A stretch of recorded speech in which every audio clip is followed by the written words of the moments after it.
கோவை அவிநாசி சாலையில் பிரம்மாண்ட மேம்பாலத்தை திறந்து வைத்தார் முதலமைச்சர் மு.க.ஸ்டாலின்.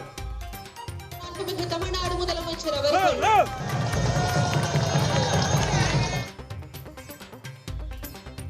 போக்குவரத்து நெரிசலும் பயண நேரமும் குறையும் என பொதுமக்கள் மகிழ்ச்சி.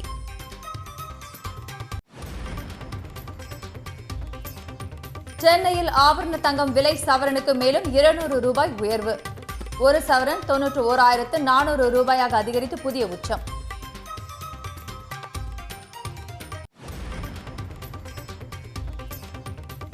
எப்படியாவது விஜயை கூட்டணிக்கு கொண்டுவர எடப்பாடி பழனிசாமி துடிப்பதாக காங்கிரஸ் கம்யூனிஸ்ட் விமர்சனம். கண்முன்னே அதிமுக என்ற கட்சி அழிந்து கொண்டிருப்பதாக மாணிக்கம் தாகூர் பேட்டி.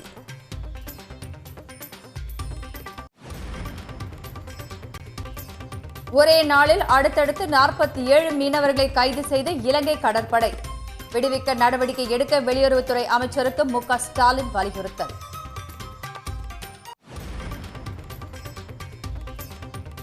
கோல்ரிஃப் இருமல் மருந்து நிறுவன உரிமையாளர் சென்னையில் கைது. விசாரணைக்கு மத்திய பிரதேசம் அழைத்துச் செல்ல சைதாப்பேட்டை நீதிமன்றம் அனுமதி.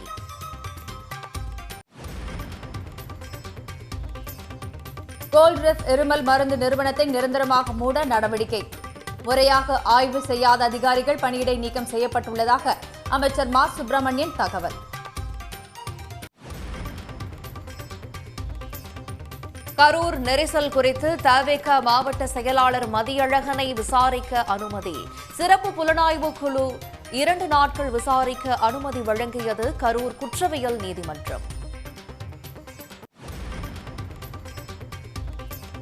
தமிழ்நாட்டில் திருப்பூர், நத்தம், கமுதி உள்ளிட்ட இடங்களில் கனமழை. நாளை கோவை, கிருஷ்ணகிரி, திருப்பத்தூர் உள்ளிட்ட 7 மாவட்டங்களில் கனமழைக்கு வாய்ப்பு.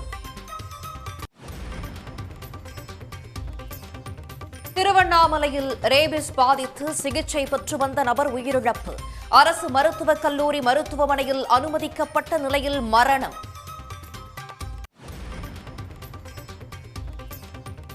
மதுரை விமான நிலையத்தில் MS தோனிக்கு ரசிகர்கள் திரண்டு உற்சாக வரவேற்பு.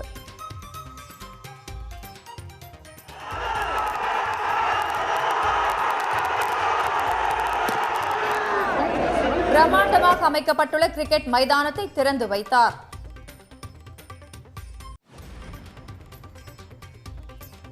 பிரிட்டனைச் சேர்ந்த 9 பல்கலைக்கழக வளாகங்கள் இந்தியாவில் திறக்கப்படும். மும்பையில் பிரிட்டன் பிரதமர் உடனான சந்திப்பிற்கு பிறகு மோடி அறிவிப்பு.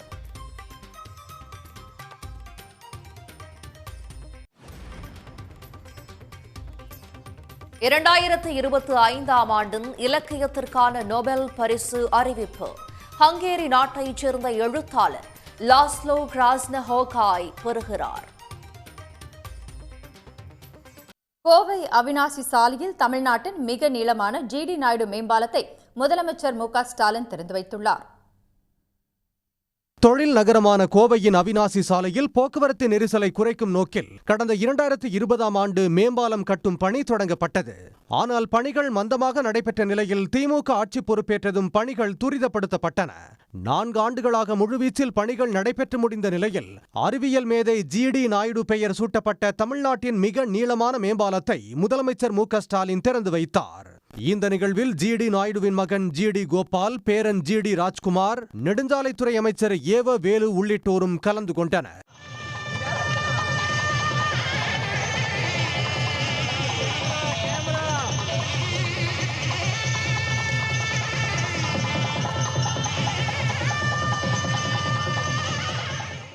தமிழ்நாட்டின் முதல் நீளமான மேம்பாலம் என்ற பெருமையை அவிநாசி சாலை மேம்பாலம் பெற்றுள்ளது. 1791 கோடி ரூபாய் செலவில் 10.1 கிலோமீட்டர் தொலைவுக்கு இந்த மேம்பாலம் அமைக்கப்பட்டுள்ளது.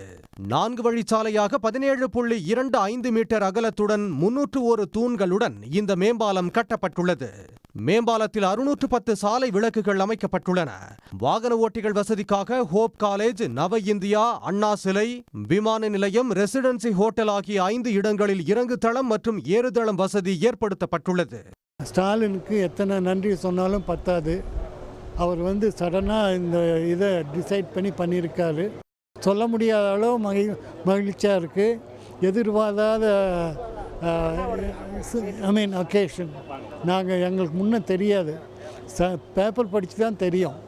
ஒரு 10 நிமிஷத்தில் ஏர்போர்ட் போகிறாப்புல எந்த ஊர் இருக்குது? பாம்பே எடுத்துகிட்டோன்னா 1 மணி நேரம், பெங்களூர் எடுத்துகிட்டோன்னா அரை மணி நேரம், மெட்ராஸே 1 மணி நேரம் ஆகும் ஏர்போர்ட்டுக்கு போகிறதுக்கு. நம்ம ஊரில் 10 நிமிஷத்தில் போகலான்னா அதை விட என்ன வேணுங்க? பல்லாண்டு கோரிக்கை நிறைவேறியுள்ளதால் மகிழ்ச்சி அடைந்துள்ள கோவை மக்கள் போக்குவரத்து நெரிசலும் பயண நேரமும் குறையும் என மகிழ்ச்சி தெரிவித்துள்ளனர். கோயம்புத்தூர்லேருந்து உள்ள நம்ம சிட்டிக்குள்ளே சின்னிபாளையத்தில் என்ட்ரு ஆகிட்டு நம்ம இங்கே அவுட்ரு வரத்துக்குள்ளேயே காந்தி பார்க் வரத்துக்குள்ளேயே கிட்டத்தட்ட ஒரு 45 மினிட்ஸ் ஆயிரும். ஆனால் இதில் ஒரு 15 மினிட்ஸில் வந்துட்டோம். கேஎம்சிஹெச்சில் முன்னாடி பார்த்தீங்கன்னா இது ரொம்ப டிராஃபிக்காக இருக்கும் அந்த ஏரியா ஃபுல்லாக. ஆனால் ஆம்புலன்ஸ் வரதுக்கு ரொம்ப இஷ்யூவாக இருக்கும். அந்த ஏரியா கொஞ்சம் ஃப்ரீயாக இருக்குன்னு வச்சுக்கோங்களேன். நிறைய காலேஜஸ் இந்த ஏரியா தான் இருக்குது.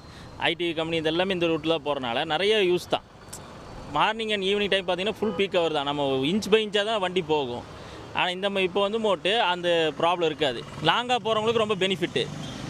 ஏரியாக்குள்ளே போகிறவங்களுக்கு வந்து மோட்டு அவங்க கீழே போய்க்குவாங்க. லாங்காக போகிறவங்க மேலே போனால் நமக்கு ரொம்ப யூஸ்ஃபுல்லாக இருக்கும். ரொம்ப யூஸ்ஃபுல்லாக இருக்குது. 100% யூஸ்ஃபுல்லாக இருக்குங்க. டிராஃபிக் இல்லாமல் சல்லுன்னு சீக்கிரம் வந்துடலாம். அதே மாதிரி பொதுமக்களுக்கும் டிராஃபிக்லாம் நம்ம சீக்கிரம் அந்த டைம் கொண்டு போய் சேர்த்திடலாம். இப்போ திடீர்னு இப்போ ஏர்போர்ட் வர்றாங்க, ரொம்ப அர்ஜென்ட்டாக சீக்கிரம் விட போகும்போது இதில் ஏறினா நம்ம 10 நிமிஷத்தில் அங்கே போய் இறங்கிடலாம். தமிழ்நாட்டின் மிக நீளமான ஜிடி நாயுடு மேம்பாலம் கோவையின் புதிய அடையாளமாக மாறியுள்ளதாக அந்த ஊர் மக்கள் பெருமிதம் அடைந்துள்ளனர். சென்னையில் ஆபரண தங்கம் விலை ஒரே நாளில் 2 முறை உயர்ந்து புதிய உச்சமாக சவரன் 91,400 ரூபாயாக அதிகரித்துள்ளது. நாள்தோறும் சவரனுக்கு சில நூறுகளில் தங்கம் விலை உயர்ந்து தற்போது சவரன் 1,00,000 ரூபாயை நெருங்கி வருகிறது. டாலர் மதிப்பு சரிவு, சர்வதேச அரசியலில் நிலையற்ற தன்மை, தங்கத்தின் மீதான முதலீடு அதிகரிப்பு போன்ற காரணங்களால் தங்கம் விலை குறையாமல் உச்சத்துக்கு சென்று கொண்டிருக்கிறது. அந்த வகையில் காலையில் ஒரு சவரனுக்கு 120 ரூபாய் உயர்ந்த தங்கத்தின் விலை மாலையில் மேலும் 200 ரூபாய் அதிகரித்தது. இதனால் சென்னையில் 22 கேரட் ஆபரண தங்கத்தின் விலை சவரனுக்கு 91,400 ரூபாய்க்கு விற்பனை செய்யப்படுகிறது. தங்கம் விலை கிராமுக்கு 25 ரூபாய் உயர்ந்து 11,425க்கு விற்பனை செய்யப்படுகிறது. குறிப்பாக கடந்த 10 மாதங்களில் மட்டும் தங்கம் விலை சவரனுக்கு 31,000 ரூபாய்க்கும் மேல் உயர்ந்திருக்கிறது. தங்கம் விலை வரலாறு காணாத புதிய உச்சத்தை அடைந்திருப்பது அனைத்து தரப்பு மக்களையும் அதிர்ச்சியடைய செய்துள்ளது. இதேபோல வெள்ளி விலையும் உயர்ந்து புதிய உச்சத்தை எட்டியுள்ளது. வெள்ளி கிராமுக்கு 6 ரூபாய் உயர்ந்து 1 கிராம் 177க்கும் 1 கிலோ கட்டி வெள்ளி 1,77,000 ரூபாயாகவும் அதிகரித்து விற்பனை செய்யப்படுகிறது. தங்கம் விலை ராக்கெட் வேகத்தில் ஏறுவதால் சாமானியர்கள் நகை வாங்குவது கனவாகிவிடும் என்று நுகர்வோர் கவலை தெரிவிக்கின்றனர். தங்கத்தின் கிடுகிடு விலை ஏற்றம் குறித்து பொதுமக்கள் கூறிய கருத்துக்களை இப்போது பார்க்கலாம். இந்த 1.5 மாத செலவில் பார்த்தீங்கன்னா தங்க விலை மட்டும் ஒரு 1.5 மாத செலவில் 20,000 ரூபா விலை ஏறி இருக்குது. இந்த 1.5 மாத செலவில் இதனால் வந்து நடுத்தர மக்கள் வந்து நகை வாங்குறது வந்து கொஞ்சம் குறைஞ்சிருச்சு. அதாவது கல்யாணம் வந்தால் மட்டும்தான் நகை எடுக்கிறவங்க கட்டாயத்துக்கு வந்துட்டாங்க. முன்னெல்லாம் வந்து ஒரு இன்வெஸ்ட்மெண்ட்னு வாங்க வைப்பாங்க. இப்போ அப்படிலாம் பண்ணுறதில்ல. தேவைக்கு மட்டும் வாங்கிக்கிறாங்களே தவிர அந்த கல்யாண காரியத்துக்கு மட்டும் வாங்குறாங்க. இதனால் எங்களுக்கு வியாபாரமும் கொஞ்சம் ஸ்லோவாக தான் இருக்குது. இப்போ என்னோடய டாட்டர்ஸோட மேரேஜ்க்காக வந்திருக்கு. ஸோ இப்படியே போயிட்டு இந்த விலை ஏறிட்டே இருந்ததுன்னா அதுக்கப்புறம் எந்த லெவலில் நம்ம வாங்குறது, காமன் பீப்புள் வாங்குறதுன்னு தெரியல. ஜிஎஸ்டி வந்து கம்மியாக இருக்குது, அதனால் நகை ரேட் கம்மியாகும்னு எதிர்பார்த்துட்ருக்கோம். பட் இப்போது ஜிஎஸ்டி கம்மியாக ஆனாலுமே பர் கிராம் ஜாஸ்தி ஆகிட்டே போகுது. ஸோ இது வந்து ரொம்ப கஷ்டம் தான் இப்படியே போயிட்டே இருந்ததுன்னா. ஒரு சர்வே வந்து இன்னும் விலை அதிகமாக ஆகிறதா சொல்கிறாங்க. அதனால் இந்த மாதமே நகை எடுக்கலாம் அப்படின்னு சொல்லிட்டு வந்திருக்கோம். போன மாதம் கம்பேர் பண்ணும்போது இந்த மாதம் 20,000 ரூபாய் விலை ரொம்ப அதிகமாக இருக்குது. இனிமேல் வந்து நகை வந்து இன்றைக்கி 91,000 ரூபா இருக்குது. இன்னும் ஒரு 10-20 நாளில் வந்து 1,00,000 ரூபாய்க்கு வந்து உச்சத்தோடும் அப்படின்னு சொல்லி எதிர்பார்க்குறாங்க சர்வேயில். அதனால் இன்றைக்கி நகை பர்ச்சேஸ் பண்ணலாம் வந்திருக்கோம். இன்றைக்கி ஒய்ஃபுக்கு ஆரமும் பையனுக்கு செயினும் வாங்கியிருக்கின்றது. நானே 90s கிட்ஸில் பிறந்தேன். எனக்கே கல்யாணம் பண்ணி கொடுத்துக்கு எங்கள் வீட்டில் ரொம்ப கஷ்டப்பட்டாங்க. இப்போ எனக்கு அப்புறம் வர ஜென்ரேஷனில் நகை போடுறதுனா ரொம்ப கஷ்டம்ண்ணே. ஏன் தான் இப்படி பண்ணுறாங்கன்னு தெரியல. நாங்கள்லாம் பாருங்கள் பவுன் நகைலாம் போட்டு பார்க்குறதுக்கெல்லாம் யோசிக்க வேண்டியதாக இருக்குது. பாருங்கள் கவரிங்கை போட்டுக்கிட்டு தெரிஞ்சுக்கிட்டு இருக்கோம். இதுமாரி பண்ணுறதுனால என்ன ஆகுதுன்னா இனிமேல் வர பிள்ளைங்களுக்கெல்லாம் கல்யாணம் பண்ணி கொடுக்குறது ரொம்ப கஷ்டம். நகை போட்டு கட்டி கொடுக்குறது ரொம்ப கஷ்டம். ஆனால் வரதட்சணையும் அதிகமாக பண்ணுறாங்க, இப்போ வாங்குறாங்க. அதனால் பெண் பிள்ளைகளை பெற்று எடுக்கிறதுக்கு எல்லாம் பயப்படுறாங்க. எல்லாம் பிறந்தா ஆம்பளை பிள்ளைங்களாக பிறக்கணும், ஆம்பளை பிள்ளைங்களாக பிறக்கணும்னு எதிர்பார்க்குதுங்க. ஆனால் பிறக்கிறதெல்லாம் பார்த்தீங்கன்னா பெண் பிள்ளைங்களாக பிறக்குதுங்க. நாளுக்கு நாள் தங்கம் விலை உயர்ந்து கொண்டே செல்லும் நிலையில் விலை உயர்வின் காரணம் தங்கம் விலை குறைய வாய்ப்புள்ளதா என்பது தொடர்பாக பொருளாதார நிபுணர்கள் அளித்த விளக்கங்களை பார்க்கலாம். சென்ட்ரல் பேங்கர்ஸ் தங்கம் வாங்கிறதுங்கிறது போன 3 வருஷமாக அதிகமாக இருக்குது. இதோட மெயின் காரணம் தான் அமெரிக்க டாலர் மேலே இருக்கிற நம்பிக்கை குறைந்தது.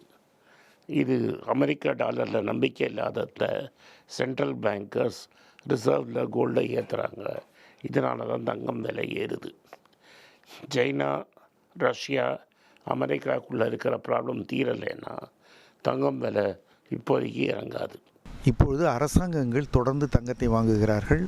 அவர்களுடைய ரிசர்வ் வங்கியில் அவர்கள் அந்நிய செலவாணி கையிருப்பாக டாலரை வைத்து கொள்ளுவதை விட தங்கத்தை வைத்து கொள்வது தான் பாதுகாப்பானது என்று ரஷ்யாவிற்கு ஏற்பட்ட சிக்கலை தொடர்ந்து நினைக்க ஆரம்பித்திருக்கிறார்கள். அப்படியாக பல்வேறு தேசங்களினுடைய இந்தியா உட்பட ரிசர்வ் வங்கிகள் பெரிய அளவில் டன் கணக்கில் 50 டன், 100 டன், 200 டன் என்று தங்கத்தை வாங்கி கொண்டிருக்கிறார்கள்.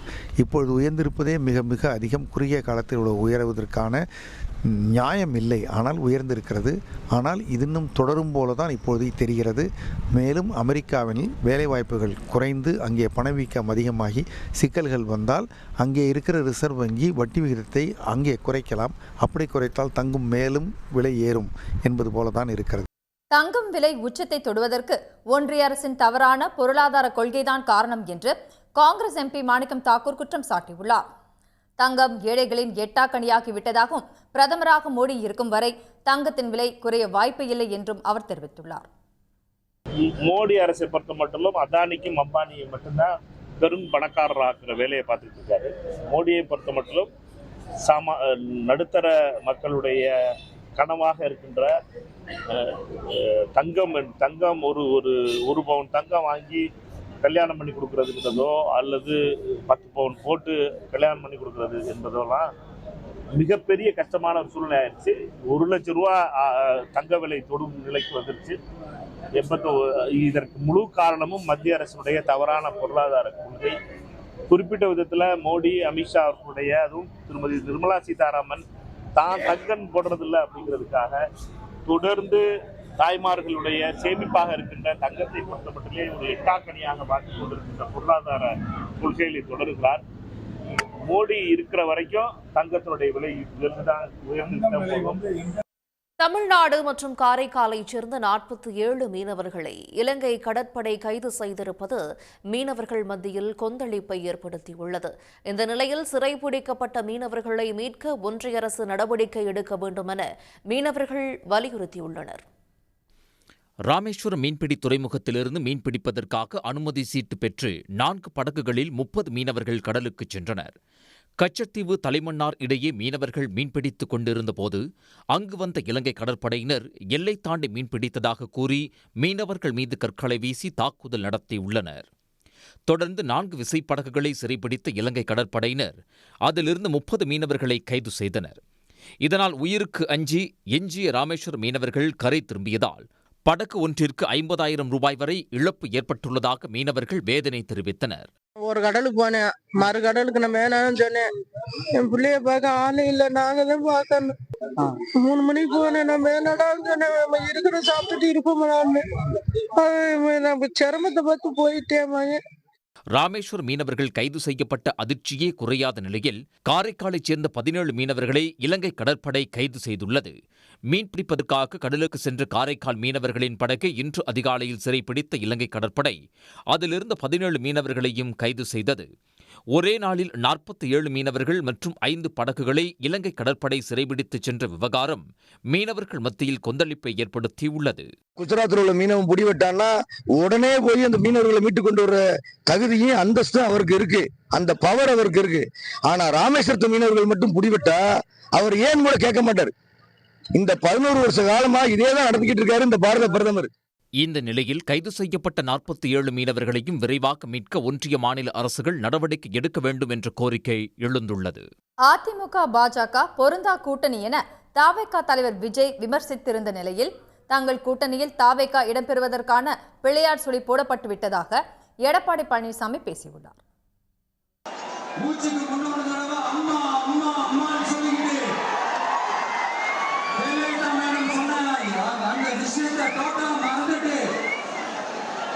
ஒரு பொருளா கூட்டணியா ஒரு கூட்டணியா ஒன்று அமைச்சுக்கிட்டு கேட்டா தமிழ்நாட்டோட நலனுக்காக இந்த பாஜகவோட கூட்டணி வச்சிருக்கோம்னு சொல்லிக்கிறாங்களே, அவங்கள மாதிரி நாம இருக்க மாட்டோம்.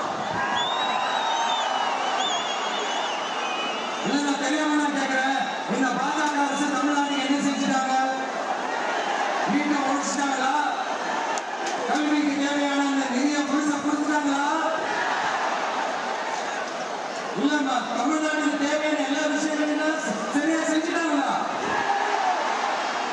அப்புறம் எதுக்காக இந்த சந்தர்ப்பவாத கூட்டணின்னு நான் கேட்கல. புரட்சி தலைவர் எம்ஜிஆர் அவர்களோட உண்மையான தொண்டர்கள் அவங்க கேட்கிறாங்க. ஸ்டாலின் அவர்களே, நீங்க கூட்டணி நம்பி இருக்கிறீங்க, கூட்டணி தேவைதான். ஆனா அதிமுக தலைமையிலே அமைக்கப்படுகின்ற கூட்டணி வலுவான கூட்டணியா இருக்கும். பாருங்க, கொடி பறக்குது.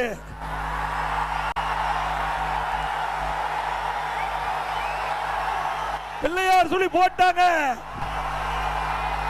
எழுச்சி ஆரவாரம்.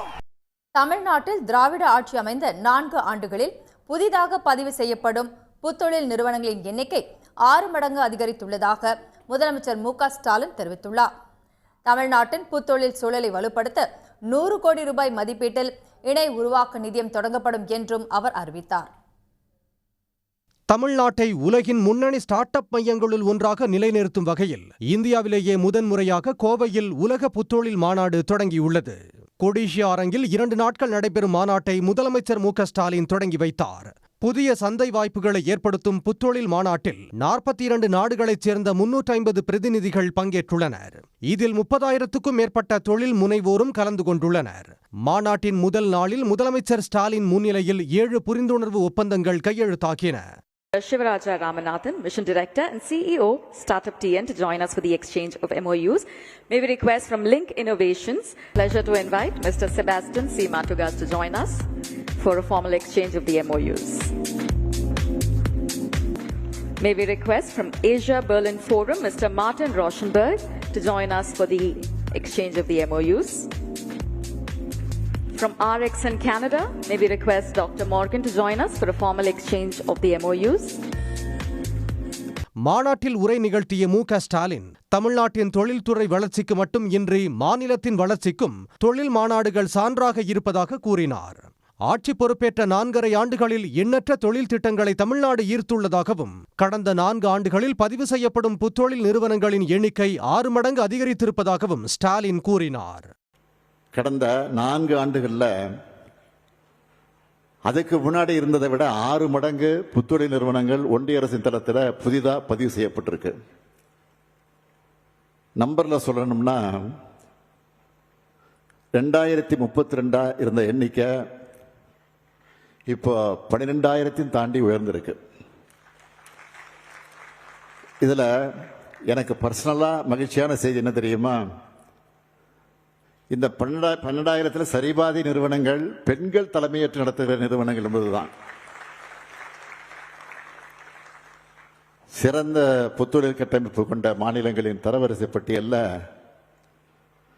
2018 ஆண்டு கடைசி நிலை இருந்த தமிழ்நாடு 4 ஆண்டுகளில் 2022 ஆண்டு முதல் இடத்துக்கு உயர்ந்திருக்கு. தமிழ்நாடு அரசு தொடங்கியுள்ள இணையதளம் மூலம் புத்தொழில் நிறுவனங்கள் இதுவரை 129 கோடி ரூபாய் நிதி திரட்டியுள்ளதாகவும் ஸ்டாலின் குறிப்பிட்டார். புத்தொழில் சார்ந்த விழிப்புணர்வு தமிழ்நாட்டின் அனைத்து பகுதிகளுக்கும் பரவ வேண்டும் என்பதே திராவிட மாடல் அரசின் நோக்கம் என்றும் முதலமைச்சர் மு.க.ஸ்டாலின் தெரிவித்தார். உடனுக்குடன் செய்திகளை தெரிந்து கொள்ள சன் நியூஸ் பெல் ஐகானை கிளிக் பண்ணுங்க.